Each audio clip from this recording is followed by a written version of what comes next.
If you want a copy of the video, let me know. I will do. How you guys doing? Oh, good. Very good.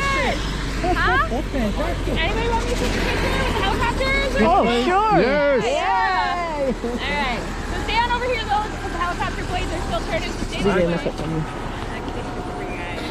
Alright, here we go. Keep your best smile. Oh yeah. Beautiful. Perfect. You're welcome.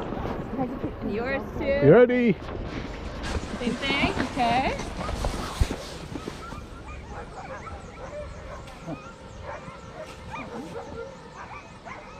Awesome. Thank you. You're welcome. If you guys want to come on over here, we'll do a little safety speaking tour, talk about the glacier a little, and then we'll get started. How you guys doing? Really good. Well, hey, you made it. Very good. Yeah, all right. It's my first Right? helicopter ride. Oh, really? Yeah. Just have down. Well, So it's our first warm day after quite a few days of cold, and so we've had a lot of avalanches released today. Yeah. Oh, look at Hear that. that noise? It's an avalanche Yeah. somewhere. And in a couple months from now, you'll hear waterfalls coming through here at night when it's like nice and quiet. Dogs are all ran and fed, and they all quiet down at night. It's peaceful up here. But anyways, hey guys, welcome to the glacier. Oh, thank you. Myself, my name is Lauro, and this is Cassie. We're both managers here, along with John. Mike over there is our lead musher, and we're here to give you guys a wonderful Alaskan experience. Yes. And so guys, anyways, what you guys are seeing right over here, this is all temporary. Oh, and this is Tony, our cook. Hi, Tony. Yeah. So if you guys are any Michelin star folks, you can judge his cooking if you want. Yeah. But anyways, guys, up here on the glacier here, all this you guys see now here is pretty temporary.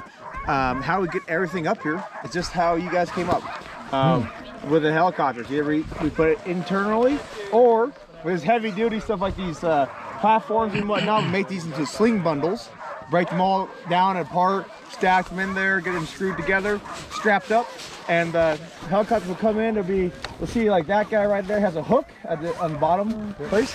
We put a big cable down like from below that, clip it on, and it will fly off into the down towards the ground. Wow. So we get by September, all this will be nothing's left.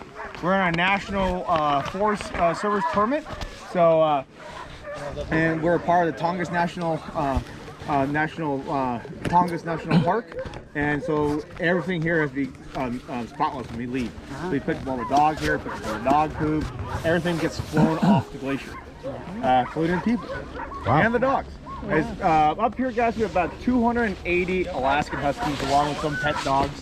The 280 dogs you guys are seeing right in here, guys, these are all leased dogs from various kennels from all around Alaska and America.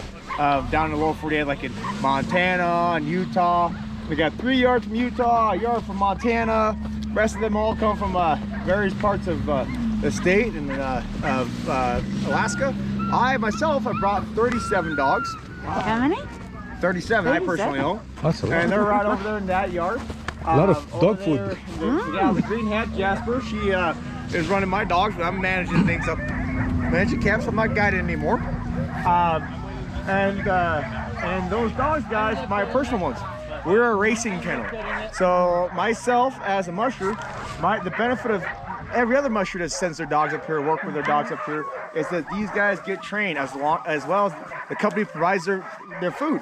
We get fed, the dogs get fed a high quality diet. I actually feed the same brand of dog food, though we feed the less caloric brand, because I feed the highest there is 32, which is 32% fat, 32% protein. The rest of it's all supplements.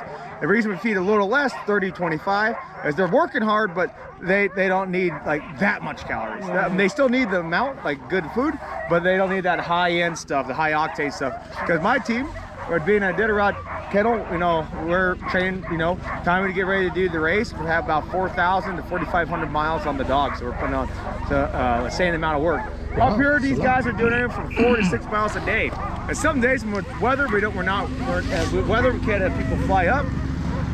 We're not flying, So with that, you know, as a musher, it helps with our, you know, this is a great way to, you know, get all these dogs keep in the best shape possible. You know, that's our goal as a kennel, as myself as a kennel. Around June, around end of June into July, into August is when I start training with my dogs. So there's the training now, but this is weight training. I'll put in a loop, and I'm going through that wall right back over here. I'll put in about a 5-mile loop. Goes in there, up into H&M Pass, down through here, and then back up onto a regular trail. And that loop right there, guys, that helps with, you know, that's when I start putting on the miles. So we start about 5-mile runs all the way up to about August, and we start adding 10-mile runs. Once I get off the glacier, guys, I'll actually give my dogs about 2 weeks to 3 weeks off.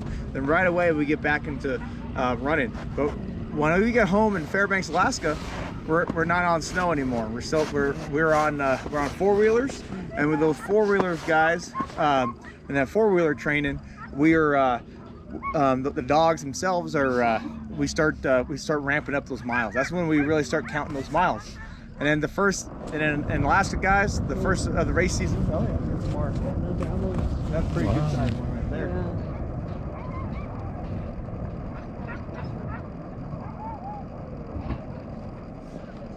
And with that, guys, with the first of the race season, starts in December. And generally a kennel like myself, we do about 4 or 5 races in the season. So like this year we did Copper Basin, we did the Kobuk 440, which are all mid-distance level races, and of course in the Yukon Quest 550. And with that, guys, we put on, you know, this almost in race miles, almost 2,000 miles worth of races. In total, about 190-ish, right about there. And then, of course, as part of our training, Iditarod adds in a big chunk of that as well. So this season at Iditarod, though, guys, was 2,100 miles in total. Wow, that's a lot of miles. Quite a bit. But anyways, guys, before we start getting rolling, you guys got any questions and stuff about the dogs? Do you have a guide? No, you guys do. You guys are out there yourselves with a team. Oh, right. That's Yeah. why he said you were the co-pilot. You're gonna... Yeah. You're out there. You got to hook up. You got to bring and hook up all the dogs and stuff. I hope Why no is one it so is a hot out stubborn dog. What's that? Why is it so hot? Because we're right up closer Yeah. to the sun in the summer. So the sun's beating down on us. And there's no shade. So right now it's probably pushing about 70. The hottest I've ever seen on the glacier here is about 80 degrees, 82. Wow. I've seen it. So yeah, we're reason why, yeah, with that heat and stuff, it's just so hot. You know, it's but then, you know, last night was about 36. Yeah. We had cloud coverage, and it was sleet and snow, and snow. Yeah. But then it got hot later on during the day. Yeah. But and then up here, you know, we can get some crazy storms, rain and sleet, and all of that. But here in a little bit, guys, we'll be breaking off into groups for your guys' musher and stuff that come up here. So right now, guys, we got about